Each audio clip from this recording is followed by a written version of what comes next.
السلام علیکم، میرا نام مہنور بلال ہے اور ظالی اسکول سسٹم کی طالب علم ہوں۔ میری آج کی تقریر کا عنوان ہے یوم دفاع۔ شہادت ہے مطلوب مقصود مومن، شہادت ہے مطلوب مقصود مومن، نہ مال غنیمت نہ کشور کشائی۔ صدر علی وقار، محترم اساتذہ اکرام اور میرے ہر دل عزیز ساتھیوں، السلام علیکم۔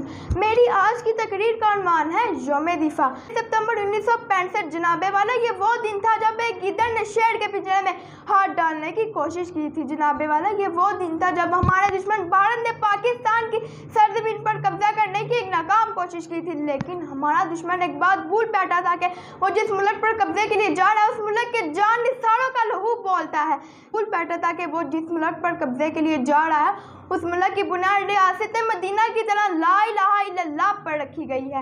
جناب والا، اگر ہم تاریخ کے الٹ پلٹ کر دیکھیں تو ایسی لاتعداد مثالیں ملتی ہیں جو یہ ثابت کرتی ہیں کہ فتح لہو مانگتی ہے، اور یہ لہو ہی ہے جس کی وجہ سے تاریخ اپنا رخ بدلتی رہتی ہے۔ جب کربلا کے میدان میں حضرت امام حسین نے یزید کے آگے علم بغاوت بلند کیا اور سر جھکانے سے انکار کیا تو انہوں نے یہ ثابت کیا کہ لہو بولتا ہے۔ جب ولی خان بابر کے حق بولنے کی برداشت میں جان کا نذرانہ پیش کیا تو انہوں نے یہ ثابت کیا کہ لہو بولتا ہے۔ جناب صدر، 1965 کی جنگ میں جب پاکستانی افواج نے اپنے سینوں پر بم باندھ کر چمنڈا کے مقام پر ٹینکوں کا قبرستان قائم کیا تو انہوں نے یہ ثابت کیا کہ لہو بولتا ہے۔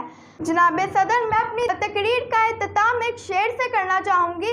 شہیدان وطن کے حوصلے تھے دید کے قابل، شہیدان وطن کے حوصلے تھے دید کے قابل، وہاں شکر کرتے تھے جہاں صبر مشکل تھا۔ شکریہ۔